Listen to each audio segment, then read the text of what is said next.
Assalamualaikum warahmatullahi wabarakatuh. Halo teman-teman, perkenalkan nama saya Andi Saadat Daraini dari Universitas Muhammadiyah Profesor Dr. Hamka, Fakultas Keguruan dan Ilmu Pendidikan, Prodi Pendidikan Bahasa Inggris semester 5.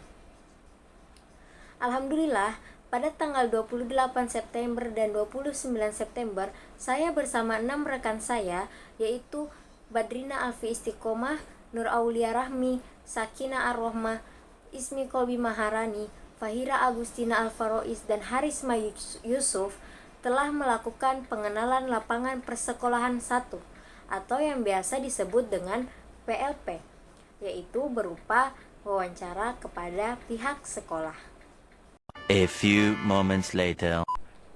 Nah, apa sih PLP 1 ini?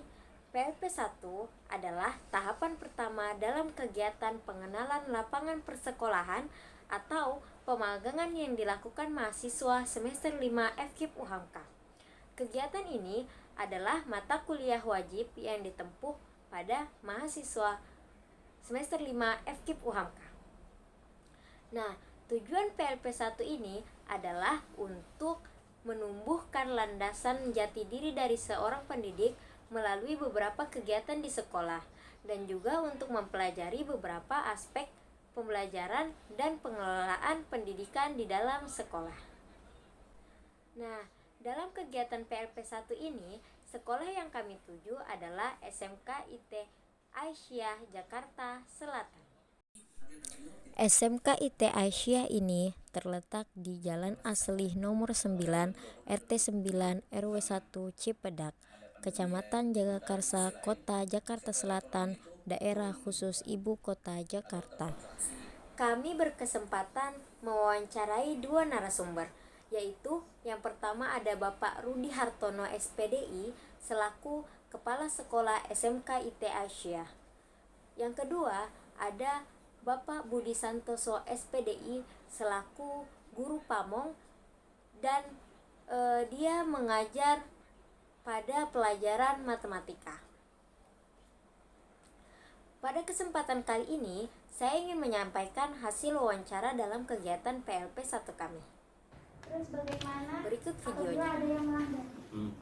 Nah, yang jelas ya, yang apa sih Pak tata tertibnya di sini? Yang jelas tata tertibnya adalah yang pertama tidak boleh melanggar. Jadi yang pertama udah jelas tidak boleh melanggar. Tapi apa sih yang dilanggar? Gitu ya. Di sini memang ada peraturan yang tertulis dan ada peraturan yang tidak tertulis. Gimana Pak pelaksanaan proses penilaian terhadap pembelajaran yang dilakukan secara daring maupun luring?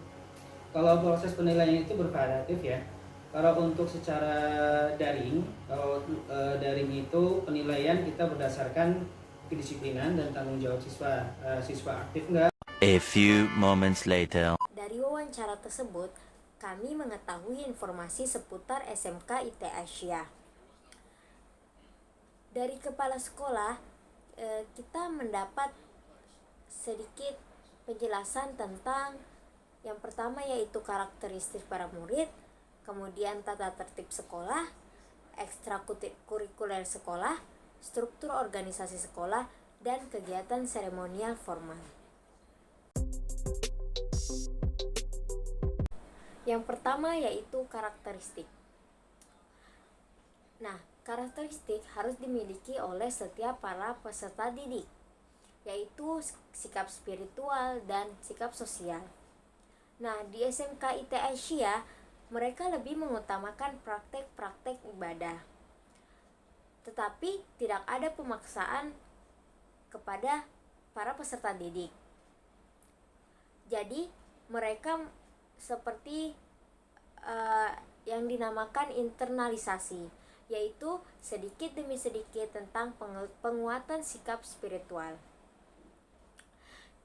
Dan di SMK IT Aisyah membiasakan sholat berjamaah dan tahfiz Al-Quran yang dilakukan setiap hari agar siswa memiliki hati yang lembut. Dan yang kedua yaitu sikap sosial seperti jujur, bertanggung jawab, gotong royong dengan melakukan kegiatan-kegiatan yang ada di dalam sekolah. Yang kedua yaitu tata tertib sekolah. Bapak Kepala Sekolah mengatakan bahwa tata tertib yaitu tidak boleh dilanggar. Nah, di SMK ini ada peraturan tertulis dan tidak tertulis. Dan di SMK IT ini tidak pernah melakukan hukuman fisik seperti membersihkan WC atau memotong rumput. Dan apabila ada siswa yang telat, mereka hanya ditanyakan mengenai kenapa terlambat, dan jika alasannya konkret tetap diizinkan masuk ke dalam sekolah.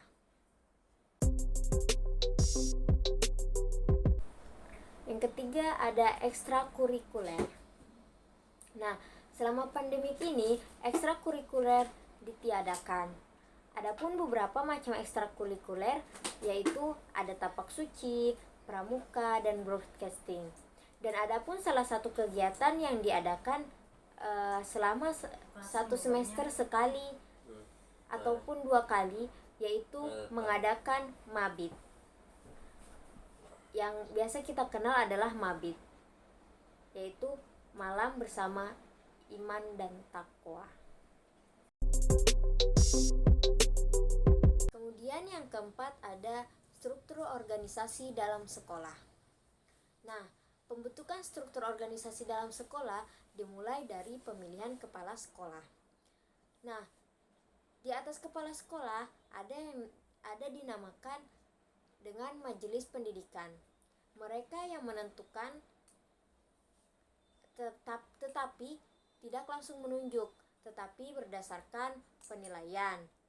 Dari sekolah mengajukan beberapa kandidat, kemudian diajukan ke daerah, kemudian ke wilayah, dan wilayah yang akan melakukan penilaian secara langsung dengan wawancara dan sebagainya. Maka dari situ diambillah kepala sekolah dan wakil kepala sekolah. Kemudian kepala sekolah dan wakil kepala sekolah membuat struktur organisasi sekolah, dan kemudian dilaporkan kepada kepemimpinan daerah. Kemudian membuat tupoksi komponen instruktur organisasi. Nah, yang kelima ada kegiatan seremonial formal. Di masa seperti ini, di masa pandemik ini, SMK IT Asia mengandalkan sosial media seperti berkumpul dalam aplikasi Zoom hanya untuk bertanya kabar. Upacara bendera pun tidak dapat dilakukan pada masa pandemi ini. A few moments later. Wawancara selanjutnya oleh Pak Budi Santoso SPD selaku Guru Pamong. Dari Pak Budi, kami mendapatkan informasi terkait pelaksanaan KBM, terus kendala yang terjadi selama pandemik, dan proses penilaian. Pelaksanaan KBM selama pandemik ini mengharuskan siswa-siswi melalui PJJ atau pelajaran jarak jauh. Nah, dengan menggunakan teknis secara daring, yaitu dalam jaringan atau yang biasa kita sebut adalah online. Nah, kegiatan tatap muka kadang diadakan dengan menyesuaikan zona yang dilakukan oleh pemerintah.